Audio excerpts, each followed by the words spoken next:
Nous allons donc maintenant accueillir notre prochain intervenant, Jacques Hoggard, que beaucoup d'entre vous connaissent déjà.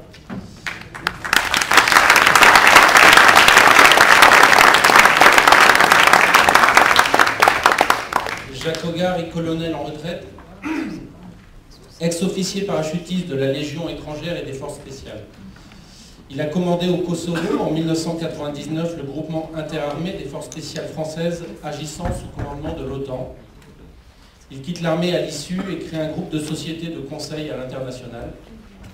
Officier de la Légion d'honneur, croix de guerre et croix de la valeur militaire, il est titulaire de l'ordre de Saint-Sava et de Miloš Obilić. Il vient nous parler de l'OTAN, une organisation obsolète et dangereuse. Merci Fabrice, merci à vous tous d'être si nombreux aujourd'hui. Alors moi j'ai 12 minutes parce qu'on m'a donné 2 minutes de rame pour en finir avec cette question complexe, l'OTAN, l'organisation du traité de l'Atlantique Nord, et tout simplement en partant d'abord d'un constat de bon sens. Le ministre russe, Sergueï Lavrov, a récemment qualifié l'OTAN de vestige de la guerre froide. Le diplomate russe a par la suite déclaré que la présence militaire de l'Alliance sur le territoire européen avait un effet négatif sur les relations entre les États-Unis et la Russie et entre les États-Unis et l'Europe. Il a appelé à une réinitialisation de la coopération militaire entre ces trois ensembles, qualifiant par ailleurs, je cite, les tensions entre l'Amérique du Nord, l'Europe et la Russie d'artificielles et même de contre-nature. Force est de reconnaître, de mon point de vue, que le chef de la diplomatie russe n'a pas tort. De fait, aujourd'hui, je peux en témoigner, l'OTAN est bras armé des États-Unis, l'instrument de sa puissance au service de ses intérêts propres. Les États n'ont pas d'amis, ils n'ont que des intérêts, disait le général de Gaulle. C'est ainsi que l'OTAN nous a entraînés par le monde dans des aventures militaires qui n'étaient pas les nôtres. Le démantèlement de la Yougoslavie, par exemple, de 1991 à 1995. La guerre injuste faite à la Serbie pour détacher sa province du Kosovo en violation du droit international et de la résolution 1244 des Nations Unies du 10 juin 1999. Mais on peut aussi citer l'Irak, l'Afghanistan, la Libye, la Syrie, l'Ukraine aujourd'hui, où l'OTAN soutient un gouvernement peu recommandable, issu d'un coup d'État. Et l'OTAN pourrait nous entraîner, si nous n'y prenons garde, vers d'autres aventures bien plus dangereuses encore pour la paix et la stabilité du monde. Rappelons-nous la fébrilité guerrière qui, l'été dernier, en juillet dernier, s'est emparée de l'OTAN lors des manœuvres Anaconda qui se sont déroulées en Pologne orientale, aux limites de l'Ukraine, déployant quelques 25 000 hommes, des milliers de blindés, d'hélicoptères et d'aéronefs, des différents pays membres de l'Alliance. Un niveau exceptionnel de mobilisation et à d'évidentes fins de démonstration et de pression vis-à-vis de la Russie. Ces manœuvres illustrent, à mon sens, le durcissement à sens unique de l'OTAN face à cette dernière. Au point même de faire réagir alors le ministre allemand des Affaires étrangères, Frank-Walter Steinmeier, partisan du concept dissuasion et dialogue, qui dit, je cite, « Tout se déroule actuellement comme si l'on oubliait complètement le second terme du concept, en ajoutant que l'OTAN doit aussi œuvrer à la détente. » Steinmeier avait ainsi déclaré au Bild, journal allemand, quelque temps auparavant, à propos de ces manœuvres Anaconda, « Ce que nous devrions surtout ne pas faire actuellement, c'est de faire monter la tension en faisant retentir le bruit des sabres et les hurlements guerriers. Celui qui croit augmenter le niveau de sécurité avec des parades de chars sur le front est de l'Alliance se trompe lourdement. » Cette vive critique du ministre allemand des Affaires étrangères est faite alors même que l'OTAN vient d'installer un bouclier antimissile en Roumanie en juin 2016 et décider le renforcement de sa présence militaire dans les pays baltes et en Pologne en 2017, ce qui est actuellement en train de se faire. Cette radicalisation des positions de l'OTAN peut également se constater à travers les déclarations des chefs militaires américains. Il n'est que d'évoquer le livre récent du général Richard Sheriff, ex-AQO, 2017, Guerre avec la Russie, en anglais dans le texte. Ou les propos belliqueux, russophobes, du général Ben Hodges, patron des forces terrestres de l'OTAN en Europe. Les derniers agissements et déploiements militaires de l'Europe en Europe de l'Est sont perçus évidemment comme une provocation, sinon une menace directe par la Russie. Comme l'a dit récemment le président Vladimir Poutine, c'est l'OTAN qui se presse à nos frontières et non pas nous qui allons quelque part. Quelques rappels utiles ensuite sur l'OTAN. L'OTAN est une organisation politico-militaire qui a été créée en 1949 sous l'égide des USA, Nicolas Mirkovitch le rappelait tout à l'heure, pour contrer à l'époque l'URSS et la menace militaire du communisme soviétique. 12 États en faisaient partie à l'origine, dont la France bien sûr. Pour mémoire, il faut le rappeler, le pacte de Varsovie n'a été créé qu'en mai 1955, 6 ans après, en réaction à l'adhésion de la République fédérale d'Allemagne à l'OTAN. En 1966, le général de Gaulle décide le retrait de la France de la structure militaire intégrée de l'Alliance, mais nous restons membres de l'OTAN.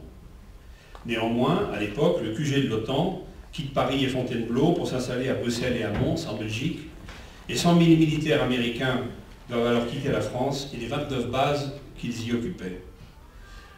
En 1989, c'est la chute du mur de Berlin, puis la fin de l'URSS en décembre 1991, et en 1991 également, la dissolution du pacte de Varsovie.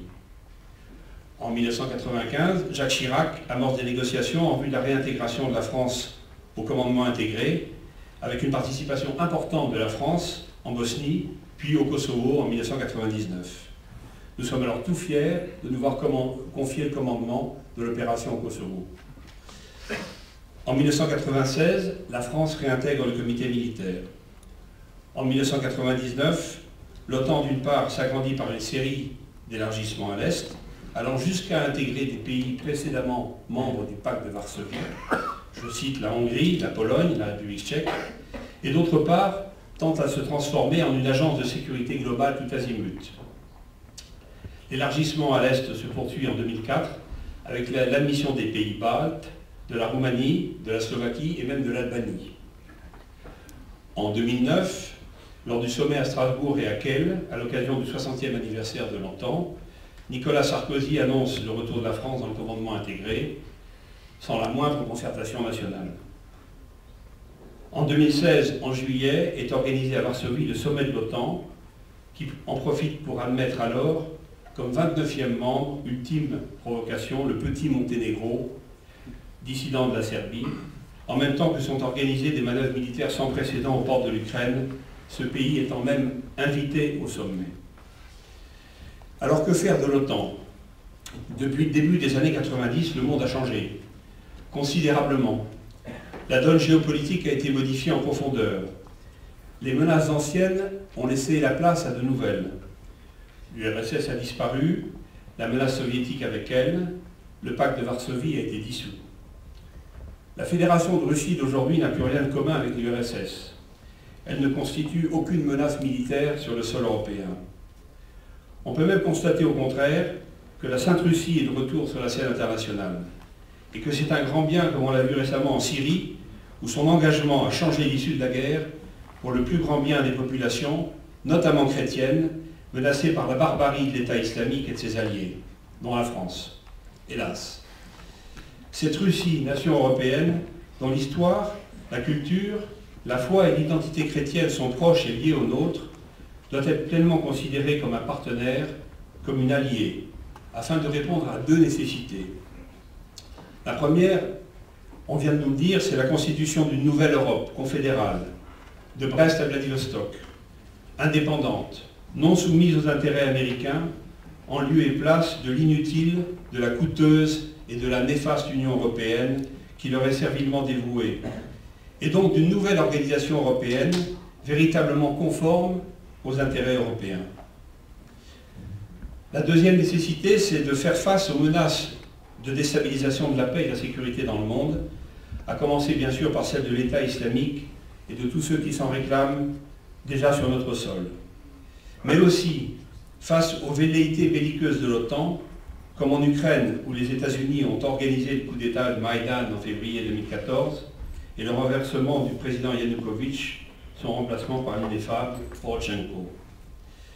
Certes, il restera un gros travail psychologique à faire, notamment vis-à-vis des pays baltes, vis-à-vis de la Pologne, victime de leur réticence psychologique très ancienne et de leur crainte à forte dominante, encore une fois, psychologique.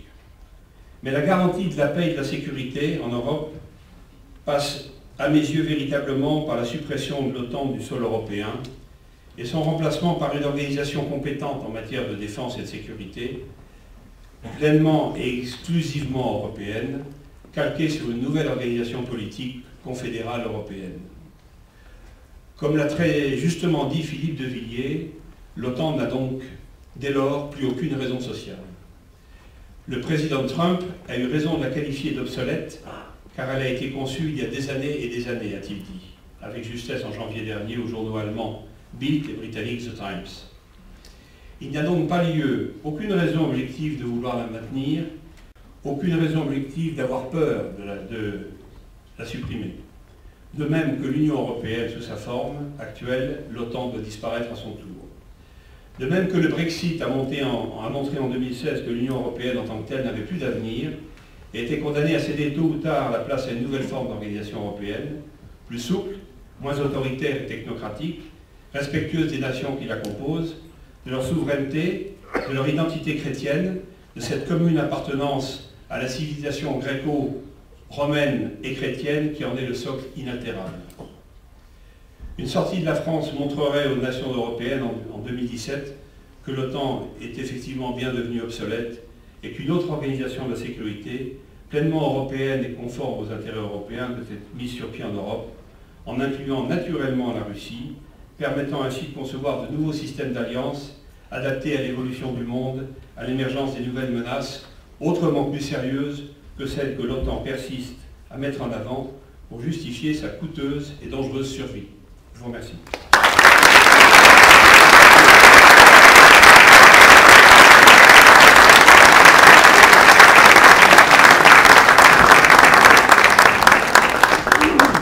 Merci Jacques, merci pour ton expertise. Nous allons accueillir maintenant